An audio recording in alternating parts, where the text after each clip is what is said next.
আজকে 23তম রোজা। এই রোজা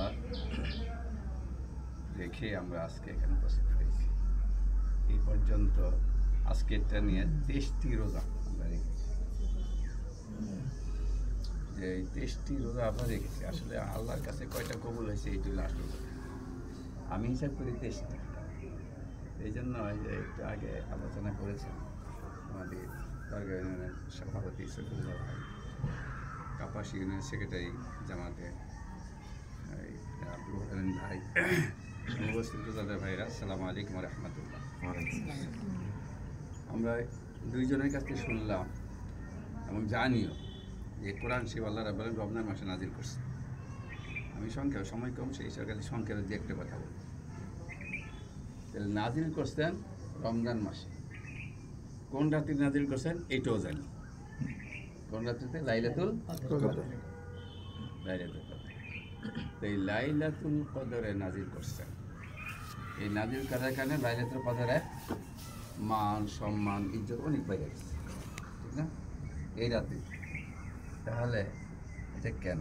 আল্লাহ রাসূল সাল্লাল্লাহু আলাইহি ওয়াসাল্লাম একদিন সাহাবাদের সামনে আলোচনা করতেছেন যে বনী ইসরায়েলের মধ্যে একজন লোক ছিল, সে 1000 মাস পর্যন্ত একাধারে সারাদিন জিহাদ করত।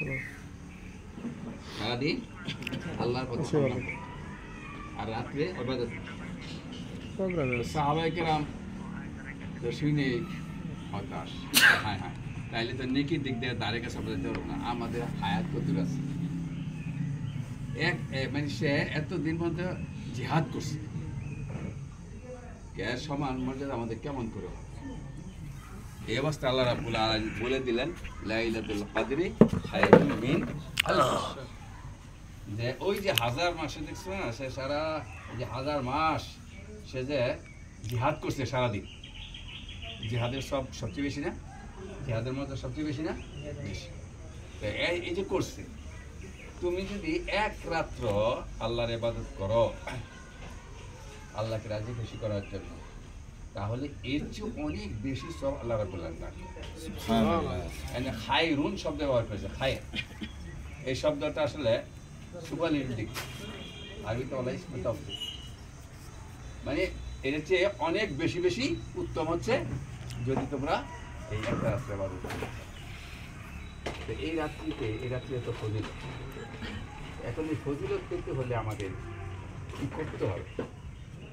এই যে যারা চাকরি করে এরা বোনাস পায়, ঠিক না? যারা চাকরি করে না, আমি গেছি দাঁড়াই, আমাকে বোনাস দিব? আমাকে দিত, যখন আমি চাকরিতে ছিলাম তখন দিত। এখন চাকরি যারা করে ওদেরকে বোনাস দিবে না, এগুলি তো বোনাস। মূল কাজটা কোনটা?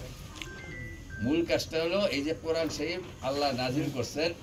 এই কোরআন শরীফ রমজান মাসে আল্লাহ নাজিল করছেন।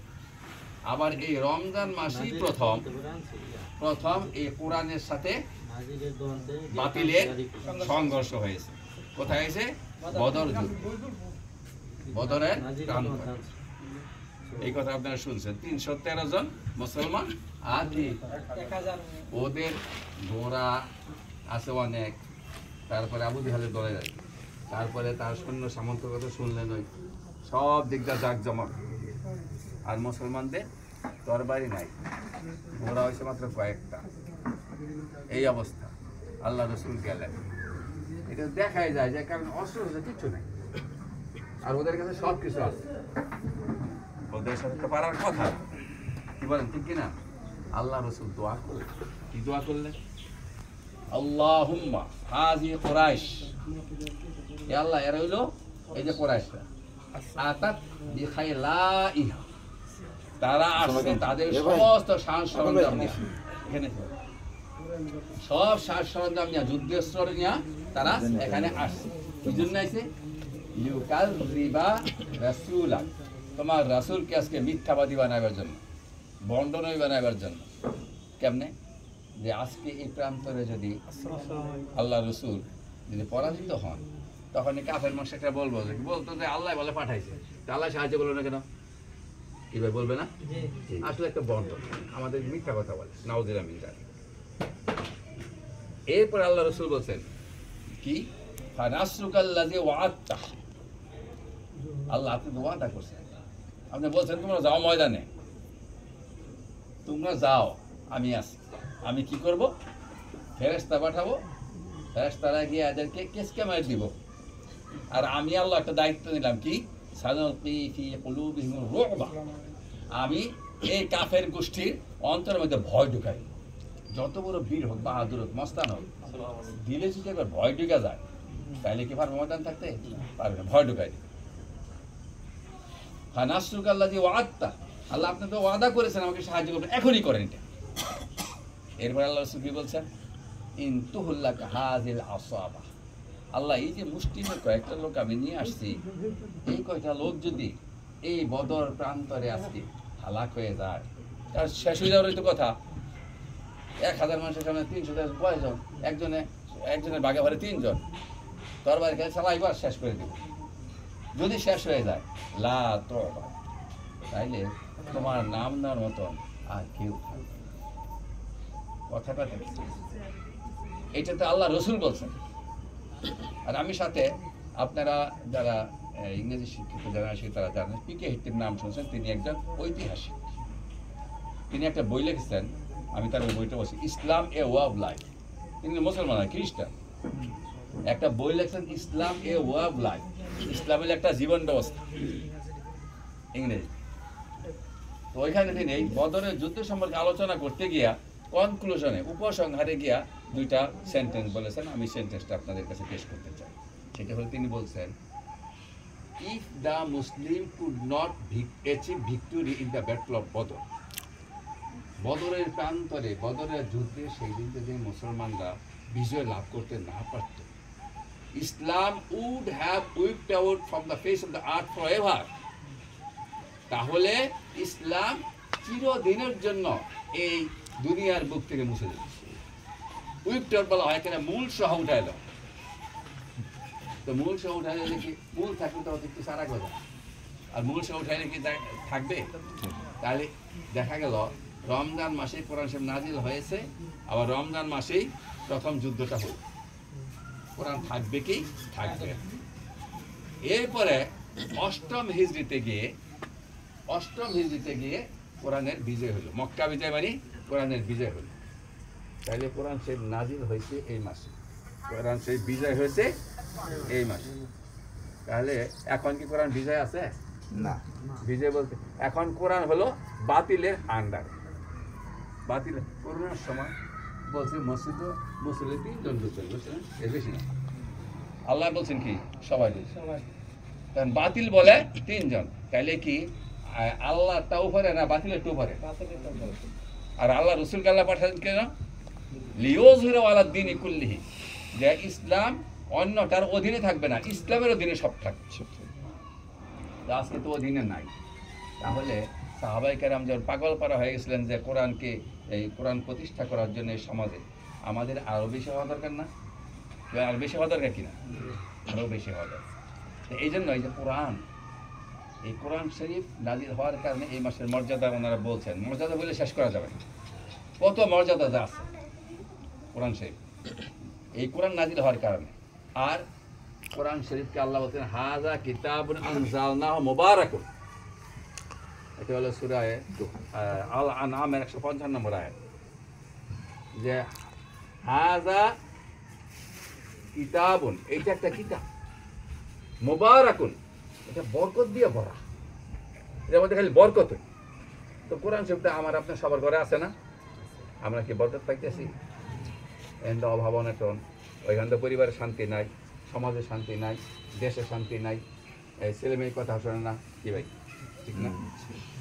অভাব অভিযোগ, তারপরে রোগ বিমার, কত কিছু, রাস্তাঘাটে চলতে পারি না, চিন্তায় হয়।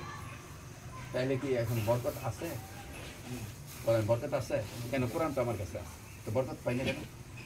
কারণটা হচ্ছে যে গ্রামে একটা প্রবচন আছে যে যার ঘরে জাল আছে মাছের অভাব নাই তার কাছে। জাল থাকলে আপনার ঘরে জাল আছে, গিয়ে একটু খালে বিলে যেখানে ফেলার কিছু একটা মাছ পাওয়া যায়, কি আর মাছের অভাব থাকবে? এখন এক লোকের জাল আছে, সে জালটা সুন্দর করে গাব দিয়ে শুকাইয়া তারপরে একের ঘরের কারো রেখেছে, বলে এরপরে কি মার যাবে? তা আমরা তো কোরআন শরীফ আসছে কি আমার পরিবারে, আমার সমাজে, আমার রাষ্ট্রে, আমার সংসদে, আমার আদালতে সবখানে কোরআন থাকবে, তাহলে কোরআনের বরকত হবে। কোথাও নাই, তাহলে আমরা বরকত পাচ্ছি না ভাইরা আমার। তাহলে এটা আমাদেরকে বুঝতে হবে। এখন আসে যে এটা তো নাই, তাহলে আমাদের কি করা দরকার? আমাদের দরকার এখন এই কোরআনের আইন যাতে এই দেশে চালু হয়, ঠিক কিনা? কোরআনের মানে কার আইন? এই কোরআন শব্দটা হলো আল্লাহর আইনের বই, আল্লাহর আইনের বই। আপনারা অনেকে কেস করতে যান উকিলের কাছে, দেখবেন উকিলদের আলমারি বড় মোটা মোটা বই, এটা সব আইনের বই।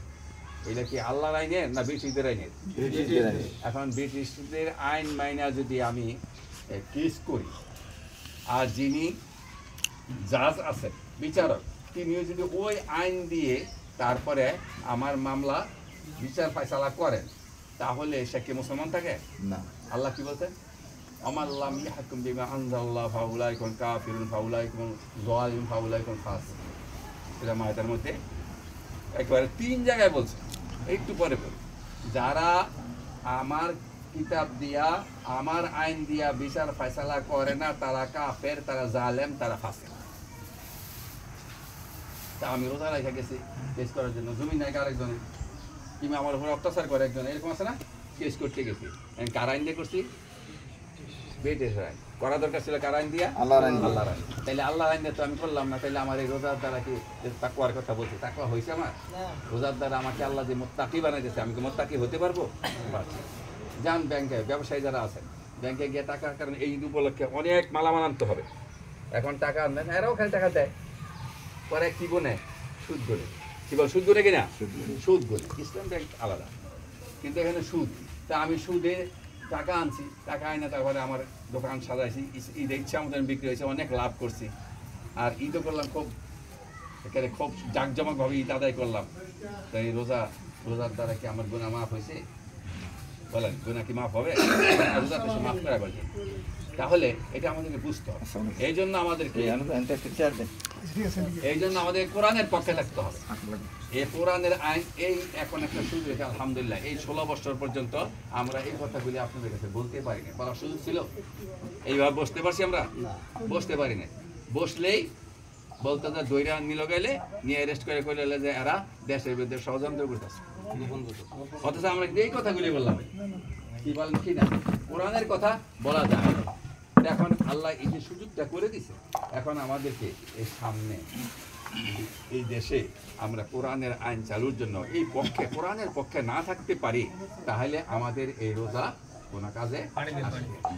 আল্লাহ বলেন ফালাইসা লিল্লাহি হাজা ফি আন ইয়াতআমা ওয়া শারাবা, যে এই যে সারাদিন না খায় রইল, খাওয়ান বাদ দিল, পান করলো না, কোনো কিছুই কষ্ট করলো, আল্লাহর কোন দরকার নেই। অন্য হাদিসে আল্লাহ রাসূল বলেছেন কাম মিন সায়মিন লাইসা মিন সিয়ামি ইল্লা জামা, এমন অনেক রোজাদার আছে, কথাটা কেন ফালাই করার কথা না, কোনো মূল্যই দিল না রোজাদারে। এমন অনেক রোজাদার আছে, যদি একটা ছিল মস্তানি করে, আর আপনি ফিরে কত রাধি একটু দিয়ে নাই সব, তখনই হাবি বোঝে না এন মস্তানি করেন দেখতো না, আমার কোনো মস্তানির দাম নাই। কি ভাই ঠিক কিনা? আল্লাহ রাসূল ঠিক কাম মিন সায়মিন, এমন কত রোজাদার আছে লাইসা মিন সিয়ামিহি ইল্লা জামা ইল্লা জু, উপবাস ছাড়া, টাকা ছাড়া আর রোজার দ্বারা কিছুই পায় না।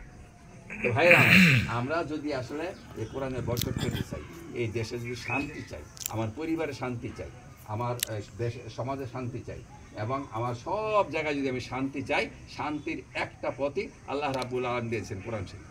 যে আমি আইন দিয়ে দিলাম, এই আইন যদি মানো ফা ইম্মা ইয়াতিয়ান্নাকুম মিন্নি হুদা ফামান তাবিয়া হুদায়া ফালা খাউফুন আলাইহিম ওয়ালা হুম ইয়াহজানুন। আল্লাহ বলেন এই যে আমি পাঠাই, আদম আলাইহিস সালাম যখন দুনিয়াতে আসবে, পাঠাই কি করবো? তো বার করে দিছে না? কে বার করছে এটা আপনারা জানেন? বার করে আদম আলাইহিস সালাম চিন্তা করেন, এই জ্ঞানেই আমার শয়তানে যে ধোঁকা দিছে, যেই জায়গায় যাবো অপরিচিত জায়গা, আমি জানি না, কিচ্ছু না, চিনে নাই, অচিনা, এনে গেলে জানি কি অবস্থা হয়। আবার এই যে জান্নাতে আমার ঢুকাইছে, এটা তো আমার বাড়ি, কি বলে বাড়িটা কি? আদম আলাইহিস সালামের বাড়ি না? আমার বাবার বাড়ি, কাজে এই বাড়ি আমরা ওয়ারিস, জান্নাতের ওয়ারিস কিনা? জান্নাতের ওয়ারিস। আরে ভাই, আমরা তো মুসলমান, আমরা তো আশা করি যারা খ্রিস্টান, হিন্দু, এরা সবাই কয় স্বর্গে যাবো, হেভেনে যাবো কয় কি না? উইলিয়াম ওয়ার্ডসওয়ার্থ একজন কবি, প্রকৃতির কবি, তিনি বলছেন we shall go to the heaven and that's our home, যে আমরা জান্নাতে অবশ্যই যাব, কারণ ওইটা আমাকে বাড়ি। কি ভাই, যারা চাকরি করতেছেন এখানে দূর থেকে এসে থাকেন, আপনি কি এখানে মনে করেন স্থায়ী ওই বাপের বাড়ি যেটা বাড়ি, তা আমার আপনার বাপের বাড়ি কোনটা? জান্নাত। জান্নাত। এই জান্নাতে যাওয়ার জন্য কেমনে আবার আমি ওই রাস্তা চিনবো কেমনে? এখন না আমাকে ফলা দিতেছে, পরে কেমনে চিনবো? আল্লাহ বলেন ফাইম্মা ইয়াতিয়ান্নাকুম মিন্নি হুদা, এই আমার পক্ষ থেকে কিন্তু হেদায়েত যাবে। এই যে কোরআন শরীফ কিতাব আসবে, যদি তোমরা এটা মাইনা চলো, দুনিয়ার জীবনে তোমাদের ভয় ভীতি কোনো কিছু থাকবে না। আর মরার পরে চিন্তা, কবরে জানি কি অবস্থা হয়, কবর তো মারাত্মক জায়গা, কি জানি শেষ করে দিচ্ছি, কবর কি জানি হয়, কাজে এই চিন্তা তোমাদের থাকবে। তাহলে ভাই দুনিয়ার শান্তি আখেরাতে মুক্তি পেতে হলে কোরআনের আইন আমাদের দেশে চালু হওয়া দরকার আছে কিনা? আমরা এটার পক্ষে থাকবো তো ইনশাআল্লাহ। শুধু তাই না, আমাদের আপনজন আত্মীয় স্বজন যারা নিজেদের আছে সবাইকে বলতে হবে এইবার আমরা এই কোরআনের পক্ষে আমরা ভোট দেব, সোজা কথা ভোট। আল্লাহ রাব্বুল আলামিন সকলকে তৌফিক দান করুন। আলহামদুলিল্লাহ, আমরা আলোচনা শুনলাম, দীর্ঘ আলোচনা।